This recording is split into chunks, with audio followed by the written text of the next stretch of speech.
अब आप इस उपमान को एक बार गौर कीजिए कि कोई एक आदिवासी पुरुष अपनी प्रेमिका को कह रहा है कि वो जंगली सूअर की भांति मेरे नज़दीक आ रही है।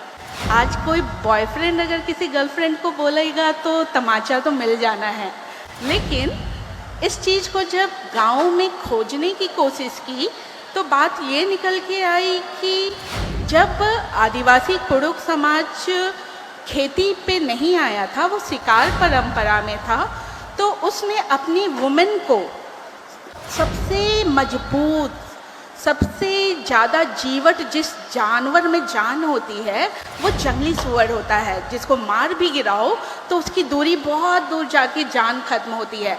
तो यहाँ पे वो महिला को देख रहा है कि उसमें जीवटता है, जान है, बहुत तेज है। जो आदिवासी महिलाएं जिन प्रश्नों, जिन चुनौतियों से गुजर रही हैं, उस पर भी अपनी बात साझा करने की कोशिश करूँगी। तो पहला गीत आप सबों के समक्ष है और ये 3 भागों में बटे हुए गीत होंगे। पहला गीत जो मैं बहुत आदिम समय से महिलाएं गाती आई हैं, उस गीत को लूँगी, और वो गीत इस मौसम का नहीं होने के कारण मैं पुरखों से क्षमा भी मांगती हूँ कि मैं बिना मौसम के इस गीत को आपके सामने रख रही हूँ। गीत कुछ ऐसा है।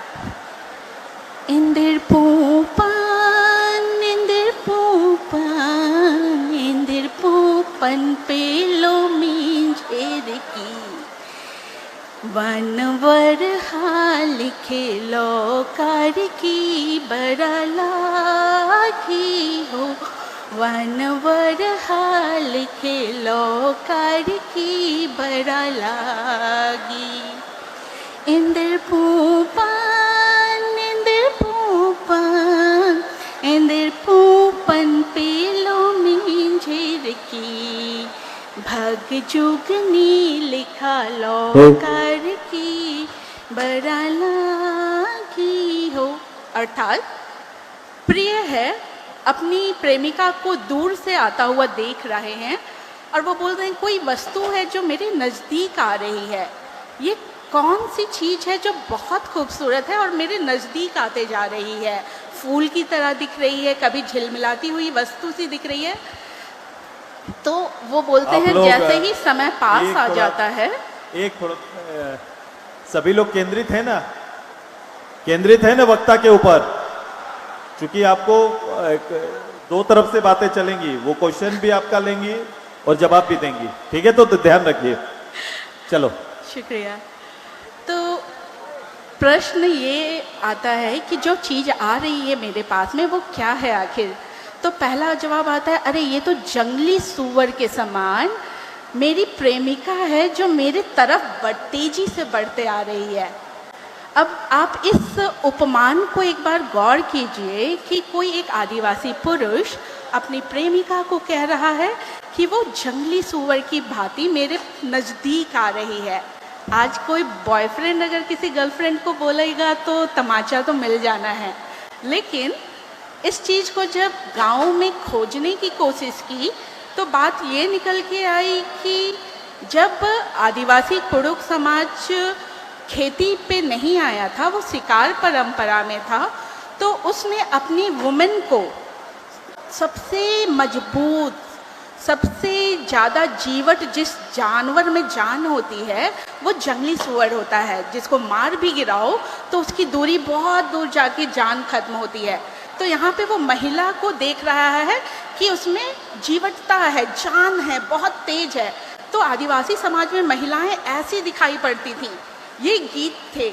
और दूसरा स्टैंजा गाते हुए मैंने वनवरहा की जगह रिप्लेस किया भगजुगनी से।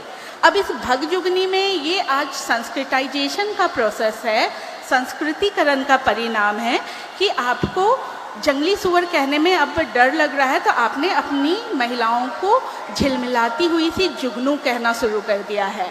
तो ये एक ट्रांसफॉर्मेशन, एक परिवर्तन देखने को मिल रहा है। ये पहला गीत। दूसरा गीत जहाँ पे फिर से एक कुड़ुक महिला कैसे दिखाई देती है, इसको गौर करेंगे।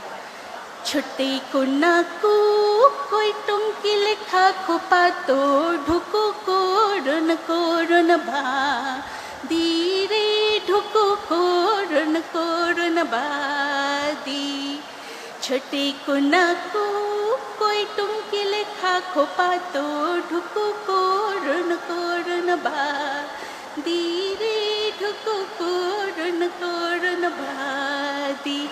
अर्थात एक पुरुष है, फिर से वो अपनी महिला को, प्रेमिका को बोल रहा है कि तुम बिना शादी के इस छोटी सी उम्र में मेरे पास आने की जो कोशिश कर रही हो, तुम्हारे तो बालों का जो जुड़ा है ना, खोपा जो है, वो भी अभी बड़ा नहीं हुआ है, यानी तुम छोटी हो, मत आओ अभी ढुको, थोड़ा रुको, सब्र करो।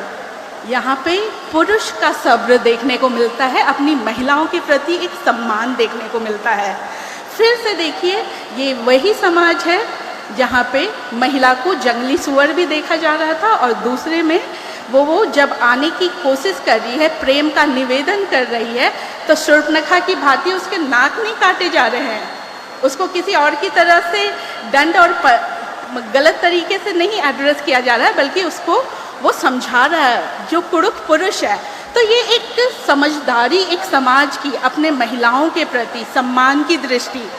आज आप देखेंगे कि रेप और गैंग रेप जैसी घटनाएं हम लोग एक 2-3 दिनों की बच्ची से लेकर के 80 साल की महिलाओं और वृद्धों तक देख पा रहे हैं। तो उस समय में ये एक समाज जो अपने सब्र को, अपनी चीज़ों को जानता था सहेजना। तो ये दूसरा गीत था। तीसरा गीत मैं रखना चाहूँगी जो बिल्कुल कंटेम्प्रेरी है, बिल्कुल आज के दौर में गाया जाता है। वो गीत कुछ ऐसा है। तो ये मैंने आपको आदिकाल बता दिया, थोड़ा सा बीच वाले काल में छोटे कुन्हा वाला गीत बता दिया, और तीसरा गीत जो है वो है हे बाबा होए लूर कणिया तैयो लिखी अनपढ़ो ने, लूर कणिया तैयो लिखी अनपढ़ो ने, ईसा छाण रही आगे ई मौका छियोइनी, हे बाबा होए। अर्थात बाबा, नया सूरज निकला है, लोग पढ़ने के लिए जा रहे हैं, लोग लिखने के लिए जा रहे हैं, मैं भी उस ओर बढ़ना चाहती हूँ, मुझे भी आप जाने दें। यहाँ पे शिक्षा के महत्व को अंडरलाइन करता हुआ बिल्कुल आधुनिक कुरूप गीत मैंने आपके सामने प्रस्तुत किया। अब हम इन तीनों गीतों को ही सिर्फ आधार लेकर के देखें तो आदिवासी महिलाओं के जो पारंपरिक पक्ष हैं वो बहुत खूबसूरत दिखाई पड़ते हैं, लेकिन क्या वो आज 2023 में भी बिल्कुल वैसे ही दिखाई पड़ते हैं? ये एक सवाल हमारे मन में बनता है। क्या आज भी महिलाओं को लोग उतने ही मजबूती से देख पा रहे हैं, या उनकी एजुकेशन को लेकर के बहुत सिंसियरिटी आ गई है? तो मैं कुछ सवालों के पास में जाना चाहूँगी जहाँ पे हम लोगों को बड़े पूंजीपति घरानों और सत्ता और सरकारों के द्वारा कुछ विस्थापन की समस्याएं देखने को मिलती हैं, जिसमें महिलाएं, खास करके आदिवासी महिलाएं, तीसरा मार झेल रही होती हैं। ये कैसे आ रहा होता है, इसको मैं 3 भाग में फिर से बांटूंगी। पहला भाग जो हमारा जाति व्यवस्था है, वर्ण व्यवस्था, जिसके अंतर्गत महिलाएं, आदिवासी महिलाओं का पोजीशन 4 वर्णों के बाहर, एक अछूत जनता से भी बाहर जंगलों में रहा है, और फिर जंगलों में जब वन विभाग है, जब पुलिस है, जब सरकारें हैं, जब आर्मीज़ हैं, तो आपको एक अलग तरह का आदिवासी महिलाओं का जंगल पे डिपेंडेंसी किसी से छुपा हुआ नहीं है। पत्ता, दत्तुन, झूरी, काठी, पानी, मशरूम, कुकड़ी, सब कुछ के लिए जंगल जाना है, और उस जंगल को अपना कहने वाले कुछ लोग हो गए हैं, जिससे कि वहाँ पे उनको तरह तरह का शोषण, वो मानसिक भी है, वो शारीरिक भी है।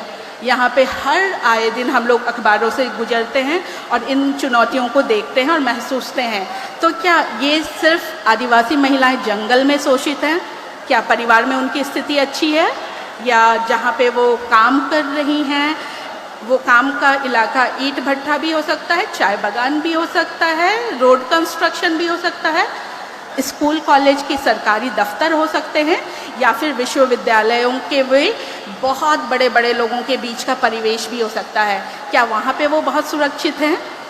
आपको कुछ अनुभव मैं अपने दिल्ली का बताना चाहूँगी। दिल्ली के एक बहुत नामी कॉलेज से मैंने ग्रेजुएशन पूरा किया और एमए की डिग्री मैंने जेएनयू से प्राप्त की, एमफिल भी वहीं से पूरा किया।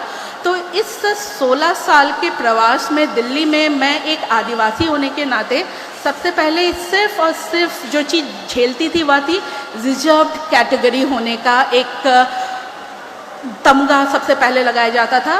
और दूसरा, अगर झारखंड से हूँ बोल दूँ, आदिवासी हूँ बोल दूँ, तो दूसरा लेबल स्टिकर चिपकता था नक्सली होने का।